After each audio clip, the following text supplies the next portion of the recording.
Romeo का ख़त उसका 12वां बाब, किताब मुक़द्दस में से रोमियो का ख़त उसका 12वां बाब और उसकी 19वीं आयत से लेकर 21वीं आयत तक हम पाक कलाम में से तिलावत करेंगे। किताब मुक़द्दस में से रोमियो का ख़त उसका 12वां बाब और उसकी 19वीं आयत से 21वीं आयत तक हम पाक कलाम में से सुनेंगे। लिखा है, अय अजीज़ो, अपना इंतकाम ना लो बल्कि गज़ब को मौका दो, क्योंकि ये लिखा है, खुदावंद फरमाता है, इंतकाम लेना मेरा काम है, बदला मैं ही दूंगा। बल्कि अगर तेरा दुश्मन भूखा हो तो उसको खाना खिला, अगर प्यासा हो तो उसे पानी पिला, क्योंकि ऐसा करने से तू उसके सर पर आग के अंगारों का ढेर लगाएगा। बदी से मगलूब न हो बल्कि नेकी के ज़रिए से बदी पर गालिब आओ। खुदा के पाक कलाम के पढ़े और सुने जाने पर खुदा की बरकत हो। खुदावंद यीशु मसीह के पाक और मुबारक नाम में आप सब की सलामती हो। खुदावंद का शुक्र करते हैं जिसने आज ये मौका बख्शा है कि हम खुदा के ज़िंदगी बख्श कलाम में से सीख सकें, जो हवाला मेरी और आपकी रहनुमाई के लिए तलावत किया गया है। इसमें पहले जो चंद अल्फाज हैं वो ये हैं कि अपना इंतकाम ना लो। इंतकाम वो बदला होता है जो हमारी ज़ात का होता है। इंतकाम कौन सा बदला होता है? वो बदला होता है जो मेरी अपनी ज़ात का होगा।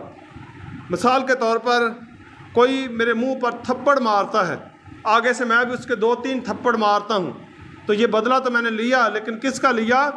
अपनी ज़ात का। इससे खुदा मना करता है।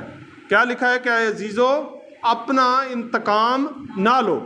अगर कोई शख्स आप में से किसी के साथ कोई ज़्यादती कर रहा है और आप कमज़ोर हैं और मैं आपकी मदद करता हूं और किसी को जो आप पर जुल्म कर रहा है उसको थप्पड़ मारता हूं और आपको उससे छुड़ाता हूं, तो इसका खुदा मुझसे हिसाब नहीं लेगा।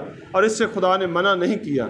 किससे मना किया है? जो मेरी ज़ात का बदला है, उसके लिए मेरा खून जब खौलता है तो फिर ये पूरी मसीह की ताबेदारी नहीं है। क्या लिखा है? क्या अजीज़ो, अपना इंतकाम ना लो बल्कि किसको मौका दो? गज़ब को। गज़ब को मौका दो। बाज़ औक़ात इंसान खुदा की जगह ले लेता है और कहता है कि किसी की क्या ज़रूरत कि मेरे साथ ये करके जाए, उसने मुझे क्या समझा। मेरी भी मुआशरे में वैल्यू है, मेरी भी मुआशरे में इज़्ज़त है, मेरा मुआशरे में एक स्टेटस है। किसी की क्या ज़रूरत कि मेरे साथ ऐसा करे, मेरे इतने तल्लुक़ हैं, मेरा फ़लाँ के साथ वास्ता है, मेरा फ़लाँ के साथ वास्ता है, मैं फ़लाँ जगह पर जॉब करता हूँ, इसलिए किसी की ज़रूरत नहीं कि मुझे कुछ छेड़ जाए। जब ये कर रहे होते हैं तो उस वक़्त हम क्या कर रहे होते हैं? खुदा को उस वक़्त हम मुनसफ़ नहीं मान रहे होते। अगर आप मेरे साथ किताब मुक़द्दस में एक हवाला निकालें, पतरस का पहला आम ख़त उसका 2रा बाब और उसकी 22वीं और 23वीं आयत हम देखेंगे। किताब मुक़द्दस में से पतरस का पहला आम ख़त उसका 2रा बाब और उसकी 22वीं और उसकी 23वीं आयत हम किताब मुक़द्दस में से देखेंगे।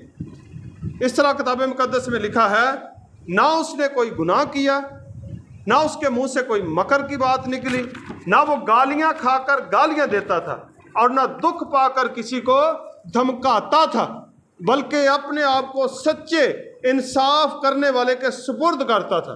किसके बारे में लिखा है? ये जीसस क्राइस्ट के बारे में, खुदावंद यीशु मसीह के बारे में लिखा है कि ना उसने कोई गुनाह किया, ना वो गालियां खाकर गालियां देता था, ना दुख पाकर किसी को धमकाता था। हमारा मुआशरे का दस्तूर है, अगर मेरे पास बदला लेने की ताकत है तो मैं कभी भी किसी को माफ़ नहीं करूंगा, फ़ौरन उससे बदला लूँगा। और अगर मेरे पास बदला लेने की ताकत नहीं है तो धमकी ज़रूर दे दूंगा कि तेरे साथ मैं हिसाब किताब कर लूँगा कभी वक़्त आ ले। तो कहता यीशु के बारे में हम क्या पढ़ रहे हैं कि उसने क्या किया? ना गुनाह किया, ना उसके मुंह से मकर की बात निकली, ना उसने गाली खाकर गाली दी, ना दुख पाकर किसी को धमकी दी, बल्कि अपने आप को सच्चे इंसाफ करने वाले के सुपुर्द करता था। इससे यह साबित होता है कि यीशु मसीह अपने आप को हमेशा एक मुनसफ़ के सुपुर्द करते थे। हमारे मुआशरे का दस्तूर है कि जब किसी के साथ झगड़ा हो जाता है तो हम फ़ौरन पहला कदम क्या उठाते हैं?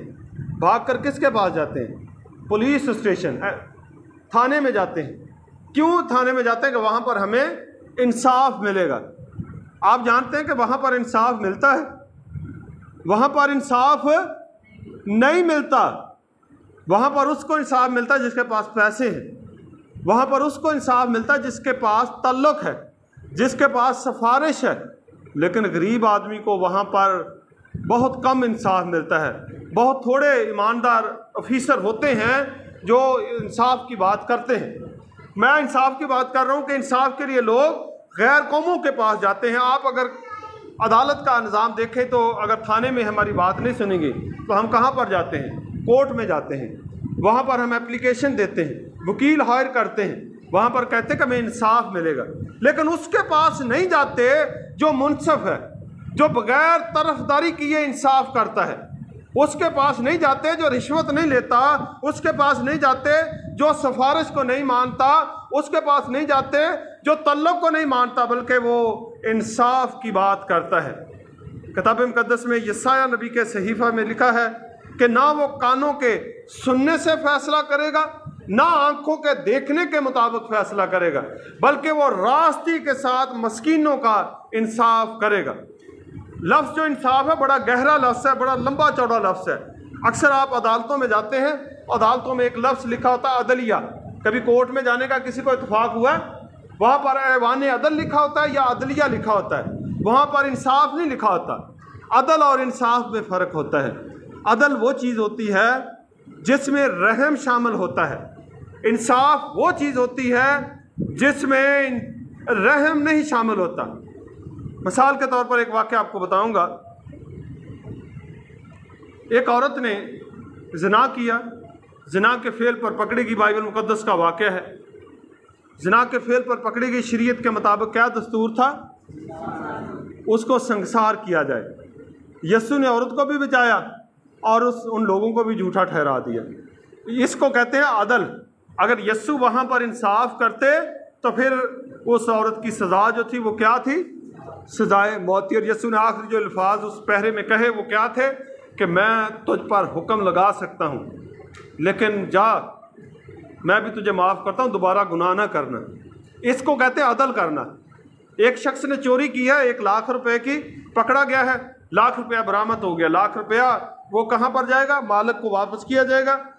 अदालत उसको जुर्माना करेगी, 50,000 कर दे, लाख रुपया कर दे, उसके बाद कितना कर दे? 2 लाख कर दे, जितना चाहे, और 6 माह की कैद या साल की कैद भी अदालत कर सकती है। यह है इंसाफ। लेकिन अगर अदालत अदल करे, अदालत का लफ्ज़ ही अदल से निकला है, अगर अदालत अदल करती है तो उसका क्या तरीक़ाकार होता है कि जिसका नुकसान हुआ है उसके पैसे वापस करवाए अदालत और बकाया उसको माफ़ करे और उसको ख़बरदार करे कि आइंदा ऐसा काम नहीं करना। इसको अदल कहते हैं। और मैं और आप इंसाफ का सामना नहीं कर सकते। कौन शख्स है जो इंसाफ का सामना कर सकता है? इंसाफ ये है कि जो जान गुनाह करेगी सो मरेगी। इंसाफ का ये तकाजा है। जब हम रोमियो के ख़त के 7वें बाब को पढ़ते हैं, 6ठे बाब को पढ़ते हैं, तो उनमें कुछ आयात आती हैं। एक आयत का मैं जिक्र करूँगा। लिखा कि गुनाह की मजदूरी मौत है, मगर खुदा की बख्शिश खुदावंद यीशु मसीह में हमेशा की ज़िंदगी है।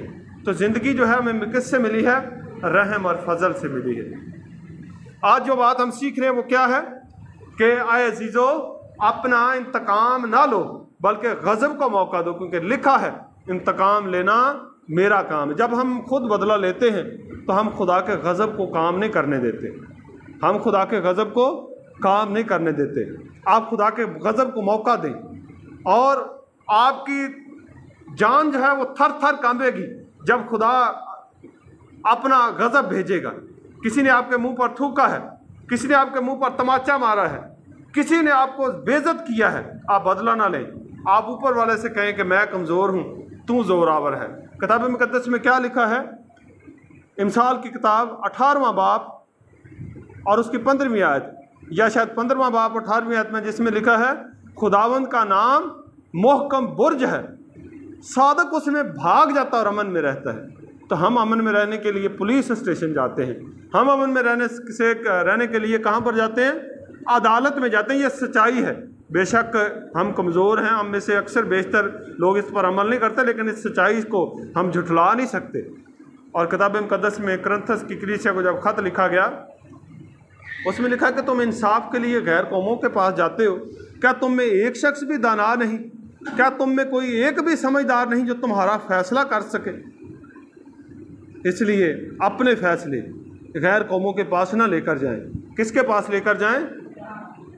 खुदा के लोगों के पास लेकर जाएं, ईमानदारों के पास, बेईमानों के पास नहीं। दुनियादार जो फैसला करते हैं वो किसके हिसाब से करते हैं? वो मुआशरे के हिसाब से करते हैं। लेकिन एक मुक़द्दस आदमी, एक ईमानदार आदमी जब फैसला करेगा तो वो इस किताब मुक़द्दस के मुताबिक फ़ैसला करेगा। ये क्या है? खुदा का पाक कलाम है, और एक ईमानदार आदमी इसके मुताबिक फ़ैसला करेगा। मैं वापस आता हूँ, क्या लिखा है? अजीज़ो, अपना इंतकाम ना लो, बल्कि किसको मौका दो? गज़ब को मौका दो। मैं एक छोटा सा वाक़या आपके साथ शेयर करूँगा। इंडिया का एक वाक़या है, शायद आपने कभी किसी ने सुना हो। एक शख्स था मछलियाँ पकड़ने वाला। मछली उसने पकड़ी, बड़ी मेहनत के बाद उसे एक मछली हाथ आई। लेकर जा रहा था कि अपने बाल बच्चे के साथ बैठकर खाएगा। रास्ते में एक ताकतवर आदमी मिला, उसने उसके मारा और उसको मछली छीन ली। मछली छीनते हुए मछली ने उसके अंगूठे पर काट लिया। जब काट लिया, ज़ख़म बन गया। डॉक्टर के पास गया, डॉक्टर ने पट्टी कर दी और कहा कि जाओ 3 दिन के बाद दोबारा आना। 3 दिन के बाद जब आया, डॉक्टर ने पट्टी खोल के चेक किया तो ज़ख़म ख़राब हो गया था। डॉक्टर ने कहा कि अंगूठा काटना पड़ेगा, अगर नहीं कटवाओगे तो हाथ का कट जाएगा। उसने कहा कि ठीक है, अभी काट दें। डॉक्टर ने अंगूठा काट दिया और पट्टी बांध कर दोबारा भेज दिया कि जाओ 3 दिन के बाद दोबारा आना। 3 दिन के बाद जब दोबारा आया, डॉक्टर ने पट्टी खोली और कहा कि ये तो ज़ख़म और ज़्यादा बढ़ गया है, हाथ काटना पड़ेगा, नहीं तो कोनी से काटना पड़ जाएगा। उसने कहा कि ठीक है, हाथ काट दी। हाथ काट कर यहाँ से उसने पट्टी काट दी और कहा कि 3 दिन बाद आना। 3 दिन के बाद जब दोबारा आया, चेक किया तो डॉक्टर ने कहा कि नहीं, ये ज़ख़म और ख़राब हो गया है, अब यहाँ से काटना पड़ेगा, अगर नहीं कटवाएंगे तो फिर यहाँ से काटना पड़ेगा। यहाँ से डॉक्टर ने काट दिया और काट कर पट्टी लपेट दी और कहा कि जाओ 3 दिन के बाद दोबारा आना। 3 दिन के बाद जब दोबारा आया, दोबारा चेक किया तो ये भी ज़ख़म ख़राब हो गया था, ये ठीक नहीं हो रहा था। डॉक्टर ने कहा कि यहाँ से काटना पड़ेगा। आखिर किसी आदमी ने कहा कि भाई, तूने किसी के साथ कोई जुल्म, कोई नाइंसाफ़ी कुछ किया तो नहीं है जो तेरे साथ ये वाक़या पेश आ रहा है? उसने कहा कि ज़्यादा तो नहीं याद, एक बात याद है कि मेहनत किसी की थी और उसकी मेहनत पर डाका मैंने डाला था, उसके हाथ से मछली मैंने छीनी थी। उसने कहा कि जा उसको जाकर मना, उससे पूछ क्या उसने बद्दुआ की है, क्या उसने कुछ तवीज़ किया है, जादू किया, क्या किया। तलाश करता करता उस बंदे तक पहुँचा। जब बंदे तक पहुँचा तो बंदे से पूछा, भाई आपने क्या किया? उसने कहा कि मैंने तो कुछ भी नहीं किया, सिर्फ ये कहा था कि ऊपर वाले इसने अपनी ताकत दिखाई है, तू इसे अपनी ताकत दिखा। जब ऊपर वाला ताकत दिखाता है तो फिर पहाड़ पिघल जाते हैं, फिर आदमी ज़मीन बोस हो जाते हैं। गिनती की किताब 16वां बाब पढ़ कर देखें, वहाँ पर कूरा, दातन और अब्राम 3 शख्स थे। मूसा की मुखालफत की थी। मूसा ने ये नहीं कहा कि मैं तुमसे निपट लूँगा। मूसा ने कहा कि आज फैसला हो जाएगा कि कौन खुदावंद का है और कौन उस मुकद्दस है। और खुदावंद अबर में होकर कलाम किया खुदावंद ने, और ज़मीन ने ऐसे मुंह खोल दिया और वो और उनके बाल बच्चे जीते जी पाताल में समा गए। जब खुदावंद गज़बनाक होता है तो कोई फिर शख्स सामना नहीं करता। इसलिए किताब मुक़द्दस में क्या लिखा है?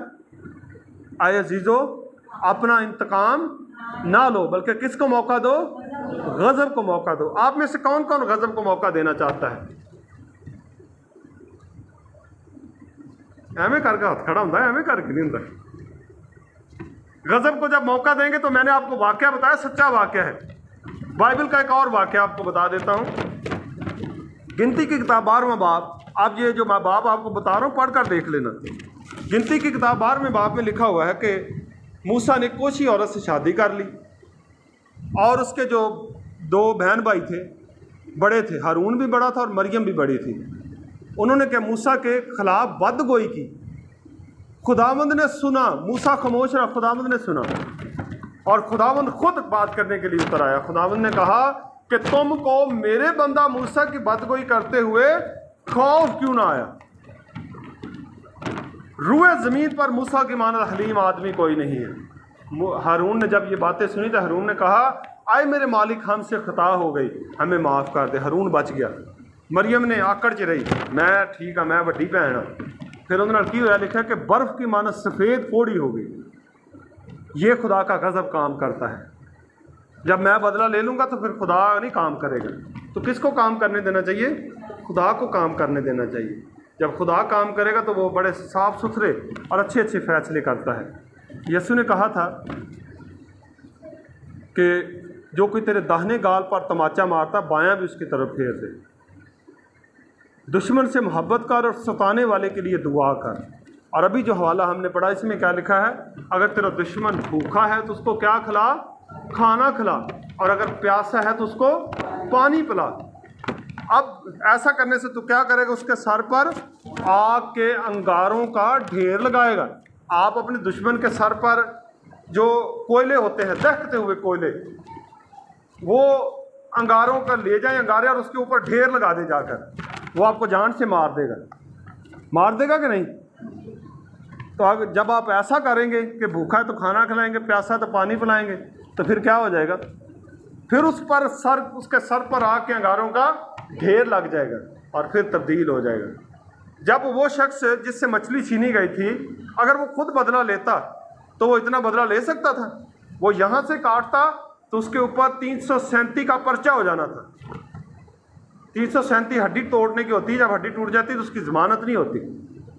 तो देख ले, खुदा ने काम किया। ना वो जेल में गया है, ना ज़मानत करानी पड़ी, ना वकील करना पड़ा है। वो ऊपर वाला वकील है, ऊपर वाला जज है, उसके सुपुर्द कर दें। जो आपके साथ कुछ ज्यादती करता है, कहें कि ऊपर वाले इसने मुझे अपनी ताकत दिखाई है, तू इसे अपनी ताकत दिखा। मैं इस बात को बखूबी जानता और मैंने अपनी ज़िंदगी में तजर्बा किया है। बनी इसराइल जब मुल्क मिस्र से निकले तो कहाँ पर पहुँचे? दरिया बहरे कुलज़म पर जब पहुँचे, आगे समुंदर, पीछे फ़ौज। तो कौम बनी इसराइल घबरा गई और बुड़बुड़ाने लगी और मूसा से कहने लगे कि तूने हमारे साथ ये अच्छा नहीं किया। मूसा ने कहा कि जिन मिस्रियों को तुम आज देखते हो, दोबारा फिर इनको कभी नहीं देखोगे। तुम चुपचाप खड़े खुदावंद की निजात के काम को देखो। खुदावंद तुम्हारी तरफ से लड़ेगा और तुम खामोश रहोगे। और खुदावंद वहाँ पर लड़ा। जब खुदावंद को आप लड़ने का मौका देंगे तो वो लड़ेगा। आप जानते हैं कि दो बहन भाई हैं, आपस में झगड़ा करते, गुत्थम गुत्थी हो जाते हैं। तो बाप क्या करेगा? पकड़ेगा, एक उसको मारेगा, एक उसको थप्पड़ मारेगा, चलो दफ़ा हो जाओ। और अगर एक मार खा रहा है और दूसरा मार रहा है, तो फिर जब बाप आएगा तो क्या करेगा? जो मार रहा है फिर उसकी पिटाई करेगा। तो जब उसने खुद बदला ले लिया फिर बाप क्या करेगा? कि खुदा भी हमारा बाप है, इसलिए हम एक दूसरे से बदला ना लिया करें। क्या लिखा है अजीज़ो? अपना इंतकाम ना लो, बल्कि किसको मौका दो? गज़ब को मौका दो। मैंने अपनी ज़िंदगी में बड़ा तल्ख़ तजर्बा किया। जो काम आपकी बातें, आपका इल्म, आपकी समझ नहीं करती, वो काम दुआ कर देती है। एक शायर ने लिखा कि दुआ अरश्ते फर्श हला देंदी, दुआ अरश्ते फर्श हला देंदी, दुआ कब्रां दे मुँह खोल वहा देंदी। दुआ अरश्ते फर्श हला देंदी, दुआ कब्रां दे मुँह खोल वखा देंदी। बन लगे नहीं कदी दरियावां नूं, दुआ समुंदरां नूं बन ला देंदी। दुआ में इतनी ताकत है। हम किसके पास जाते हैं? हम कहते हैं कि मेरा फलां के साथ ताल्लुक़ है, मेरा MPA दोस्त है, मेरा MNA के साथ ताल्लुक़ है, SHO मेरा दोस्त है, मेरा फलां भाई जो है वो सेक्रेटरीट में जॉब करता है, मेरा फलां भाई जो है DC ऑफिस में जॉब करता है, मेरा दोस्त DC ऑफिस में काम करता है। हम ऐसे ताल्लुक़ गर्दानते रहते हैं, दोहराते रहते हैं, लेकिन उस ताल्लुक़ का कभी नहीं जिक्र किया कि मेरा उसके साथ भी ताल्लुक़, क्योंकि उसके साथ ताल्लुक़ होगा तो फिर ये ना। कहते हैं कि जब गरीब आदमी खामोश रहता है तो फिर कौन बोलता है? फिर खुदा का गज़ब बोलता है। इसलिए कभी भी अगर हमारे पास ताकत और इख्तियार है तो किसी पर जुल्म ना करें, क्योंकि आप दुनिया की अदालत से बच जाएंगे, लेकिन खुदा की जब पकड़ में आदमी आता है तो फिर बच नहीं पाता। हड्डियाँ चकनाचूर हो जाती हैं, पहाड़ जो है वो पिघल जाते हैं, दहकना शुरू हो जाते हैं, थर थर कांपते हैं। और वो हम एक ज़बूर गाते हैं कि थर थर कंबे धरती उनदे अगे सारी। एक ज़बूर हम गाते हैं तो उसमें यह थर थर कंबे धरती उनदे अगे सारी। तो जब खुदा बोलता है तो फिर धरती जो है ना ऐसे थर थराने लग जाती है। खुदा के साथ गहरा तल्लुक बनाकर देखें। यीशु के जब मुंह पर थूका जा रहा था, तपाचे मारे जा रहे थे, बुरा भला कहा जा रहा था, तो यीशु ने कहा था कुछ उनको? नहीं, बल्कि पतरस ने तलवार निकाली और सरदार काहिन के नौकर का कान उड़ा दिया। और यीशु ने कहा कि आए पतरस, तलवार को म्यान में कर ले, जो तलवार खींचते हैं वो सब तलवार से हलाक किए जाएंगे। और फिर आगे क्या कहा यीशु ने? अगर मैं चाहता और बाप से मिन्नत करता और अभी 12 तमन फरिश्ते मंगवा सकता था। एक तमन में 6000 फरिश्ते होते हैं, 12 तमन यानी 12 छिके 72,000 फरिश्ते खुदावंद यीशु मसीह के एट टाइम ताबे थे। और यीशु ने एक फरिश्ते को भी नहीं बुलवाया, उसके सुपुर्द कर दिया। और जब सूली पर चढ़ा दिया गया तो उस वक्त क्या कहा था? अय बाप इनको माफ़ कर, क्योंकि ये नहीं जानते कि क्या करते हैं। ये मसीहत है। अब मेरा ख्याल है कि आप इस बात को यकीनन समझ गए होंगे कि हमें अपना इंतकाम लेना चाहिए। हमें अपना इंतकाम भैना भी कहती है, इंतकाम लेना चाहिए कि नहीं लेना चाहिए। किसको मौका देना चाहिए? गज़ब को। मैं कहता हूँ आप तजर्बा कर ले। मैं एक छोटा सा वाक़या और भी आखिर में बता दूँ। मेरे उस्ताद प्रोफेसर जॉन विलियम साहब कराची में रहते हैं। उनके पास आज से 20-25 साल पहले एक औरत आ गई। उसका जो मियाँ था, शौहर था, वो जो है PIA की जो कंपनी है जहाज़ों वाली, उसमें एक कोई इंजीनियर था। उस वक्त 2-2.5 लाख उसकी तनख्वाह थी। वो अपने शौहर से बड़ी तंग थी, तलाक लेने के लिए आ गई। तो सर्जिन से कहा क्या आप चाहते हैं कि आप दोबारा अपने घर बसाएं और आपका शौहर आपके साथ रहे? उसने कहा सर जी बिल्कुल मैं चाहती हूँ। सर्जिन कहा कि काम बताऊँगा मैं आपको, उस पर अमल कर लें। 6 माह के अंदर अंदर आपका शौहर ठीक ना हो और आपके कदमों में गिरकर माफ़ी ना मांगे तो मुझे कहना। उसने कहा ठीक है। सर जी ने कहा कि जब वो गलत काम करे और घर आए तो उसको क्या करना? खाना देना, पानी पिलाना, पानी गर्म करके देना नहाने के लिए। 6 माह तक ऐसे करना। 3 माह उसने किया। 3 माह के बाद वो आदमी अपनी बीवी के कदमों में गिर गया और कहने लगा कि तू फरिश्ता है, मुझे माफ़ कर दे, खुदा ने मुझे माफ़ नहीं करना। खुदा ने काम किया तो उसने ये कदमों में गिरकर माफ़ी मांगी। बीवी के कहने पर वो कदमों में गिरता कभी भी? बीवी के कहने पर कदमों में गिरता कभी भी? ना, कभी भी ना गिरता, क्योंकि हर शख्स के अंदर अकड़ होती है। इसलिए खुदा को काम करने दें। किसको काम करने दें? खुदा के गज़ब को। जब गज़ब काम करेगा तो फिर आपको पता चल जाएगा। जो शख्स आपके सामने अकड़ कर बात करता है फिर वो माफ़ी मांगेगा। इसी गांव में आप बहुत सारे लोग जानते हैं कि लोग मेरी कितनी मुखालफत करते थे, मुझे बुरा भला भी कहते थे। मैं हालांकि मैं मुकाबला करता या उनसे बदला लेना चाहता तो ले सकता था। नौजवान लड़के शिगिर्द थे मेरे, वो कहते थे कि हम बदला लेंगे। मैंने कहा नहीं, वो बदला लेगा। और मैं अपने जो हमारा बाइबल स्टडी का रूम था वहाँ पर जाकर घुटने टेक कर उनके लिए दुआ करता था। और आज वो लोग, उन लोगों ने माफ़ी भी मांगी और आज वो लोग मेरी कदर करते हैं, कहते हैं कि वाकई यार ये बंदा ठीक है। आप अपनी ताकत से किसी को ठीक नहीं कर सकते, आप अपनी अकल से किसी को ठीक नहीं कर सकते, आप अपने इख्तियार, अपने इल्म, अपने किसी भी वजह से आप किसी को ठीक नहीं कर सकते। किताब मुकद्दस में क्या लिखा है? आखिरी बात करूँगा, बदी के किसी से बदी ना करो, बल्कि क्या करो? हर वक्त नेकी करने के दर पे रहो। बदी से मगलूब ना हो, बल्कि नेकी के ज़रिए से बदी पर गालिब हो। एक मिसाल है, जो बहनें कपड़े धोती हैं, भाई तजर्बा होगा, गंदा पानी लेकर गंदे कपड़े को उसमें धोएं तो साफ़ हो जाएगा? कब? किससे साफ़ होगा? साफ़ पानी से। तो अगर कोई हमसे बदी करता और हम बदले में बदी करें तो फिर वो बदी ख़त्म हो जाएगी?